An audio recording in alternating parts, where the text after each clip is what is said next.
Hi friends, welcome back to the channel. In this video, I'm going to show you how you can set up your dividend reinvestment plan for shares you might have purchased here in Australia. Now, this is going to be relevant for both individual companies you might have bought shares in and also for ETFs you may have bought. So in this video, I'm going to briefly talk about what dividend reinvesting is. I did do a whole other video on it where I went into a lot more detail, so you can check that out. I'm also going to talk about share registries versus brokers, because these are two separate actors you should know about when it comes to investing in the share market. And then I'm going to show you how you actually set up your dividend reinvestment plan through two share registries, Computershare and Link Market services, because these are the two where I've done most of my share registry business through. There are other share registries out there, but the process should be broadly the same. So as usual, I'll include timestamps in the description below and also in the timeline if you want to try and jump ahead to specific sections you might want to see. So dividend reinvesting in a nutshell is essentially where you tell the company you're invested in, instead of getting paid your dividends out in cash, you want to get it paid out as new shares allotted to you. Now, the reason most people will do this is because they want to, without having to worry too much about it, they want to compound their investment in a particular company. Some people would just say, I just want to get paid my dividends, but then get it used automatically to buy more shares in the same company. Because I don't need the cash right now, I'm happy to just do that. Now, the reason why most of you have probably come across this video is because you've realized your broker doesn't manage a dividend reinvestment plan or any element of your shareholding realistically. And that's true. Your broker just manages the buying and selling of shares. And they might also help you manage your shareholding in terms of seeing how much it's going up or how much it's going down. The company or the organization that actually helps manage your shareholding once you've purchased it is the share registry. Now, the share registry is selected by the company you've actually invested in. And they've selected the share registry to act as a conduit between you and the actual company you've invested in. And the share registry handles things like dividend reinvestment plans, or even just generally how your dividends are paid. They'll take on board all your BSB numbers so that they know how to pay you when you have dividends. They'll manage your tax file number. They'll manage communications to you. Share registries will also help you with managing your voting in company-related events.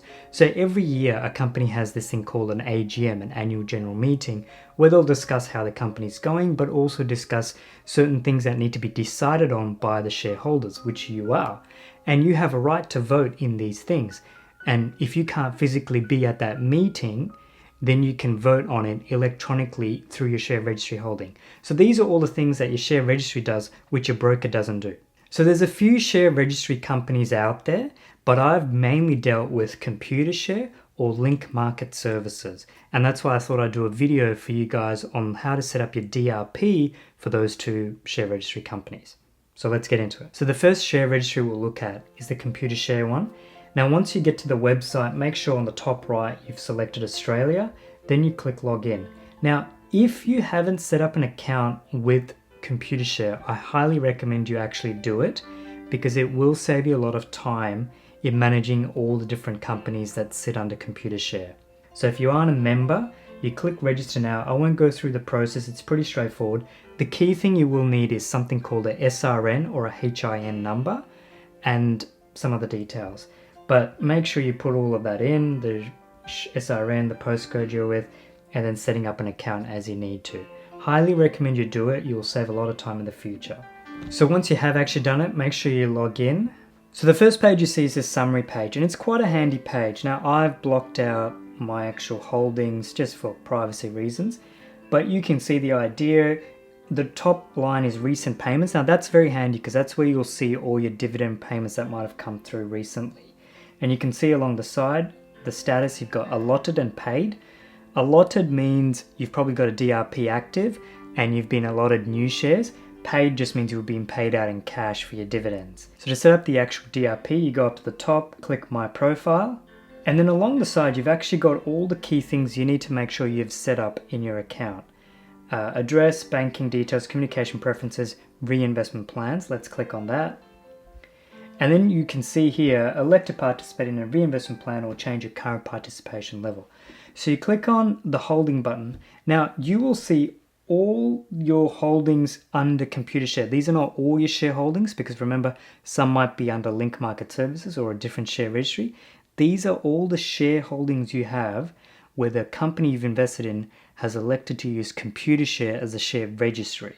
So I've got a few here. Let me pick AFIC, that's the top one I've got.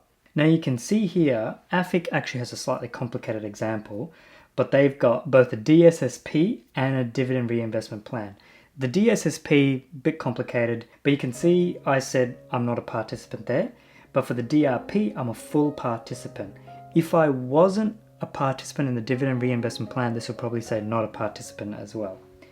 Now, for you, if you see something like DRP there, you can probably click amend.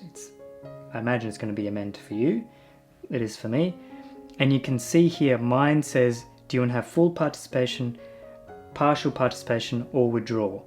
So I've elected full. Partial actually means you can choose how many of your shares actually participate in the DRP, which basically means, let's say you have 1,000 shares, so not $1,000 worth of shares, but 1,000 actual shares. You can say you want 500 of them to be part of the DRP and another 500 to be paid out in cash. And you can vary that allocation over time. So you might do that if in the early days of investing you decide you want everything in DRP, 100% of your shares in DRP, but then over time as you get older you want to start getting paid out a little bit in cash.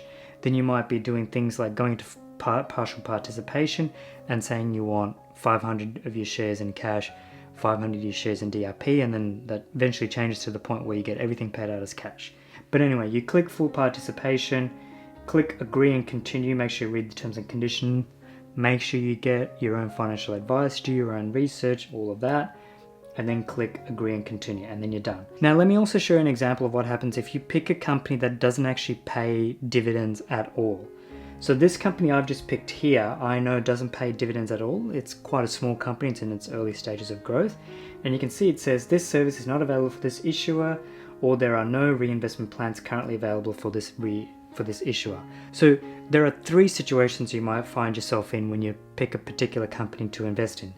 They may either not pay dividends at all, they may pay dividends but they only pay in cash. Some companies choose to not have a DRP, or number three, they do pay dividends, they pay it in either cash or you can do a DRP plan. And that's pretty much it. Now while you are here, you might as well check your banking details as well. Make sure on the top left you click on it. You can choose how do you want to get paid. Check direct credit to AU Bank. I imagine that's where most of you will want to. Some of you are here in New Zealand or from the UK, you can choose those. But let's say if you choose direct AU credit to AU Bank, then you click next. So once you click this, you'll see a list of all the different holdings you have under Computershare, and you can see all the different bank accounts you've got. Now I've always got the same bank account in here. I apologize for you guys, this is probably going to be all quite heavily blurred out, but trust me, when you set up your own account, you'll see it all nicely set up, and all you have to do is tick each box and then say you want to change the bank details, and you put in your BSB and account number and you'll be all set up. And then you'll get paid out in cash if that's what you want. If you don't want to get a dividend reinvestment plan, you set that up. Now it's important you actually set these details up, because if at some point in the future you decide to sell your shares and you have some money left over in your DRP plan, then that money will be issued to you as credit the next time dividends are being paid. I'll cover that off a little bit later in the video, or cover off a few FAQ questions you might have. But that's why it's important to generally make sure your address is updated, so you can see the address change, banking details are updated, communication preferences are updated, all of that, and your tax file details are also quite handy. So that's pretty much it for Computershare. Everything else is pretty intuitive. I'll let you get used to that. Let's now switch over to doing it on Link Market Services. So Link Market Services, again, pretty straightforward website. You click Investor Login and you log in. If you haven't got a login, set up and register your account. It's very handy because once you've done it, then every time you buy shares in a company that uses Link Market Services, it'll quickly appear there. So once you log in, it looks very similar to Computershare. You get the ID, you've got all your holdings listed, and then any details you want to action on them. So let me pick a particular holding. So I've picked a particular holding. I've kept it blanked out for privacy purposes again. You can see on this website, it's a bit more straightforward. You can see your payment, you can see your tax history, your payment instructions. So this is the account that they'll be paying dividends out to. And over on the right, you can see the Dividend Reinvestment Plan update. Again, you click on this. The first thing you'll see is, do you have a Dividend Reinvestment Plan? How much is being used? Full participation, that's the key thing. Now, if you want to change it, you click Edit So again, just like in Computershare, you choose full, partial, terminate. It's all very much straightforward. And make sure you read the documentation that's relevant to DRPs. You can usually find it on the website of the company you're actually investing in, and they'll explain some of the key details. I actually didn't do it for one particular company. I didn't clearly read it and understand it, and I got caught out. I'll explain that a little bit later in the video, but make sure you do that, and you click confirm. At the bottom, click continue, and you're done. And you usually get an email. You get like a confirmed written notice to say, hey, we confirm you've changed your DRP plan. Just letting you know we've confirmed it. Like I said with the Computershare, it is worth making sure you go through each tab and updating your communication details, your address details, and your bank account details. Because if anything goes wrong, you want them to still be able to send you money as cash. If your DRP plan stopped working or whatever, you want to make sure that's the case. So let me finish by covering off a couple of FAQs or common questions you might have. What if I don't have enough money in dividends to get allocated a new share? So say you're getting paid out $50 in dividends, but each share with that company is worth like $100. You've only got enough to buy half a share. Well, what works then? What essentially happens is the share registry will hold that money on your behalf in a non-interest bearing account until you have enough money to actually buy a full share. So you'll get your payment advice, you'll get a PDF that'll say, this is what's happened. You got paid this much in dividends, but because you don't have enough money to buy an actual share, we're going to hold that money on your behalf until you're ready. What happens if you don't set this up? What happens if you don't set up your dividend reinvestment plan?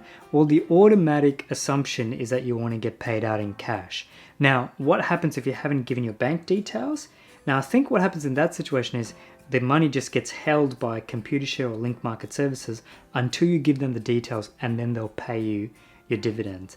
This did happen to me for one particular company where I invested in them. I didn't set up my account details in Computershare, and I think all that happened was they just held the dividends for me over a period of time. No interest was paid, and then when I did set up my details, they just paid out the dividends to me in a lump sum. Now, what if a company says they do DRP, but you don't actually get paid out in DRP? Now, this can happen. For one particular company, Treasury Wine Estates, where they said they had a DRP plan, but when you actually read the documentation in detail, they only paid it out to you if you had a minimum of 500 shares, not $500 worth of shares, but only if you had 500 shares as a holding. So this was their way, I don't know, for whatever reason, they didn't want to pay out DRPs in a situation where someone didn't have at least 500 shares, and that was my situation.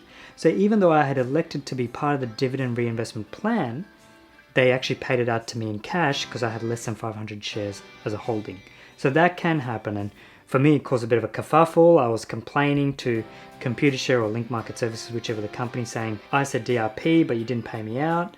And they actually looked at the documentation and they said, well, have you read here where they actually specifically say, if you haven't got 500 shares, you're screwed. Now, the final thing is you always get a letter from Computershare and the company that will specifically say, these are the dividend payments. And that's good to keep for taxation purposes, because remember, you have to declare dividends as tax. It is taxable income. It gets a bit tricky with the credits and the franking credits and all of that, but just make sure you do hang on to all the PDFs that you get, and going to Computershare and going to Link Market Services is how you can collect all those PDFs, and you take all of that to your tax advisor or your tax accountant, and they'll help you manage your taxes there. So if you're interested in understanding more about dividend reinvestment plans, remember I did do a video, and I'll link that above, where you can check where I think I did like 5 reasons why you should do a dividend reinvestment plan.